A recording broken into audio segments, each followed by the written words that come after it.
There's something about San Francisco fog that feels alive.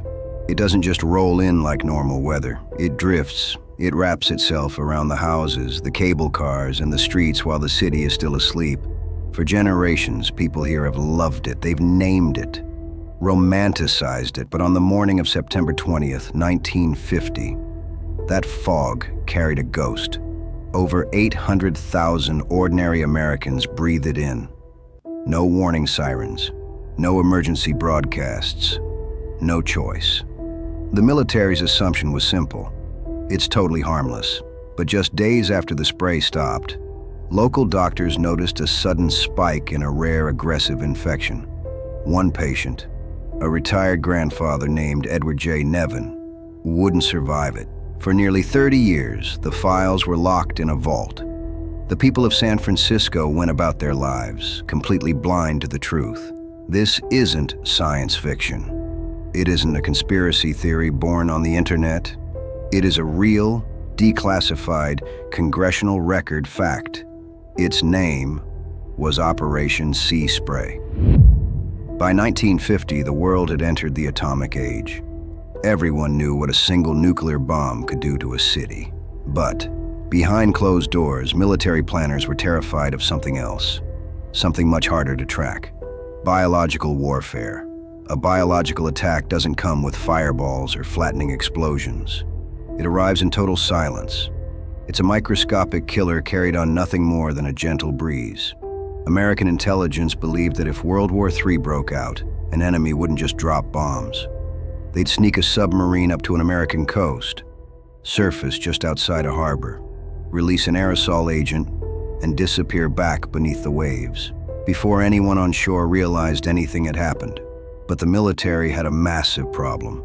They had no idea how far an airborne biological cloud would actually travel in a real city. Lab simulations couldn't replicate skyscrapers, wind tunnels couldn't account for unpredictable street currents, maps couldn't measure human movement. To get real data, they needed a real location. Not an empty desert, not an isolated island, an actual breathing American city, and their eyes settled on the California coast. To military scientists, San Francisco wasn't just a city.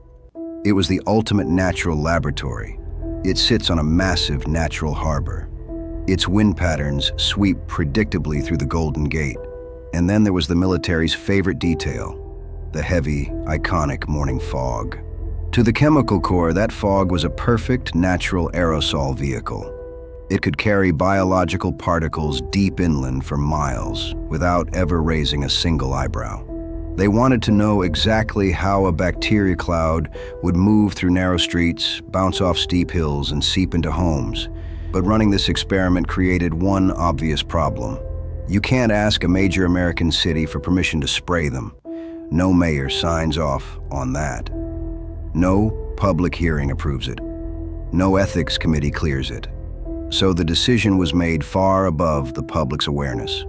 The operation was greenlit in total secrecy, because the Pentagon convinced themselves that the bacteria they had chosen was completely safe for humans.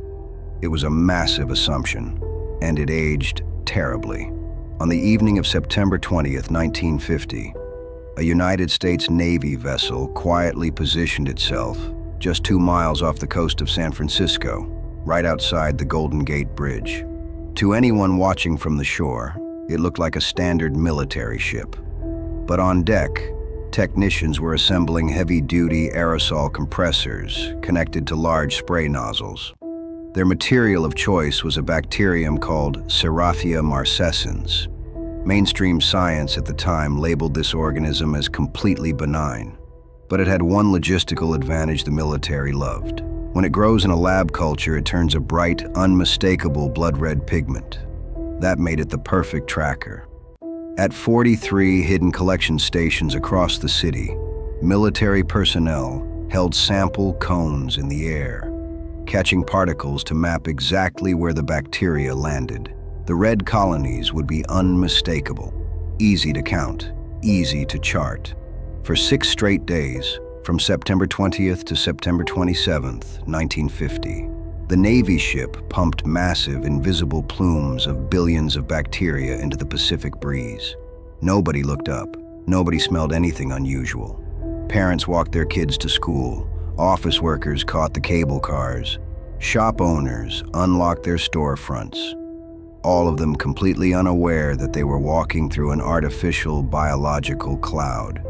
The results shocked even the scientists. The cloud didn't drift a few blocks. It completely saturated the region.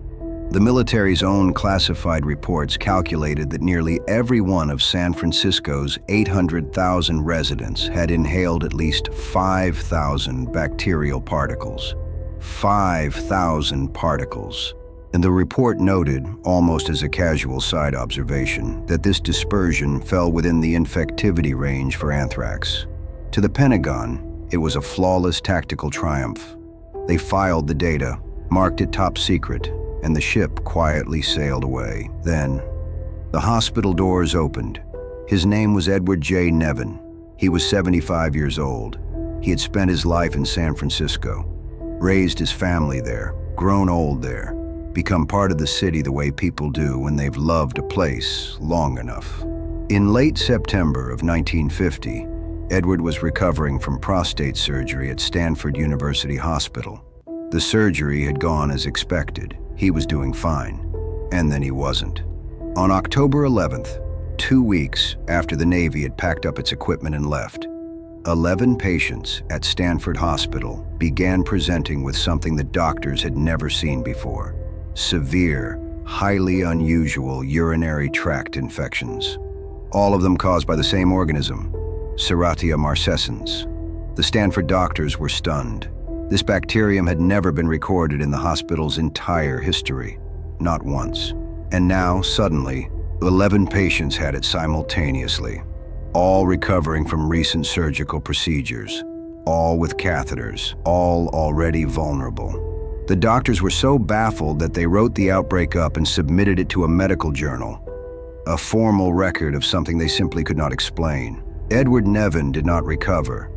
The bacteria moved from his urinary tract into his bloodstream, and from there, into his heart. He developed bacterial endocarditis, a massive infection of his heart valves, that in 1950 was extraordinarily difficult to treat. 3 weeks after the Navy's ship had finished its work offshore, Edward Nevin died. He was a husband, a father, a grandfather. He had survived a lifetime in that city, and he died not knowing that in his final weeks his own government had filled the air around him with the very organism that killed him. His family was told it was a freak surgical complication. No one mentioned a Navy vessel. No one mentioned a biological cloud. The hospital had no idea.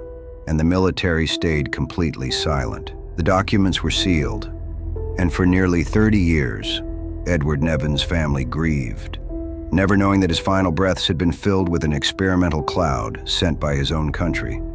For the next 15 years, almost nobody outside the military knew. The secret stayed completely buried. But the first crack didn't come from a journalist, not from a whistleblower. It came from a quiet conversation between two people, when a lab assistant told a colleague something her boyfriend had told her. He had worked at the Navy's biological laboratory in Oakland. And right after the San Francisco test concluded, the base commander called every single employee into a locked room, and he told them directly, "The recent test we conducted was probably responsible for the death of a man. If any of you ever speaks about this publicly, the Navy will make sure you never find work anywhere in the United States." That wasn't a warning. That was a threat, issued by a military commander to his own people, to protect a secret about a civilian death that the government had caused and chosen to hide. It wasn't until 1976, 26 years after Edward Nevin died, that a Senate subcommittee investigation finally cracked open the files. In March of 1977, the Army formally disclosed to Congress what it had done, not just in San Francisco, all of it.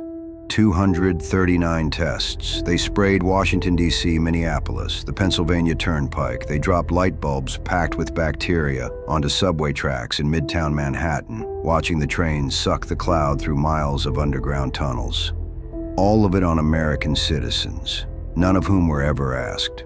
Edward Nevin's grandson, also named Edward Nevin, now a lawyer, launched a lawsuit against the federal government. He wanted someone to say, "We did this. We are responsible." The case went to trial. The government won. Not because they proved the bacteria didn't come from their ship. Not because they proved Edward would have survived. They won because the family could not prove, conclusively, beyond legal doubt, that the strain in Edward's bloodstream was the exact same strain released from the Navy vessel. The Stanford hospital hadn't archived the original samples. The military strain hadn't been preserved for comparison. The evidence that could have proven the connection no longer existed. Whether that was negligence or something more deliberate, the court did not need to decide. Edward Nevin had died. The government had filled the air above his city with bacteria without telling anyone. And the family went home without justice. There is a word that gets used carefully in history: unprecedented. We use it when something happens that has no prior example, when a line gets crossed that we assumed no one would cross. But Operation Sea Spray was not unprecedented. It was one of 239 tests. The bacteria released over San Francisco was also released over New York City, over Washington, D.C., along the Pennsylvania Turnpike, into the New York City subway system, through light bulbs filled with microbes, dropped onto the tracks in Midtown Manhattan, into bus terminals, into airports. All of it classified, all of it conducted on people who had no idea and were never asked. In 2004, the San Francisco Chronicle reported that medical experts believed the descendants of the bacteria released in 1950 were still circulating in the Bay Area, still causing infections. More than half a century later, the experiment that was supposed to last 6 days may have never fully ended. What do we do with a history like this? It's tempting to place it in the past, to say that was then, this is now, to reassure ourselves that the oversight systems we have today make something like this impossible. And maybe they do. But Edward Nevin didn't live in a time without oversight. He lived in a democracy, with a constitution, with a government that had taken oaths, and he still breathed in what they put in his air. And he still died, and his family still never got an answer. The fog still rolls into San Francisco every morning, the same way it always has. The same way it did in September of 1950. Quiet, slow, inevitable. And most people walking through it never think to ask what else might be drifting inside. In 1977, the U.S. Army admitted to 239 open-air biological tests conducted on American cities between 1949 and 1969. The full list of affected locations has never been publicly released. If you found out your city was one of them, would you have accepted their explanation? Tell me in the comments. I read everyone. Follow the Ink Vault. We go where the others don't.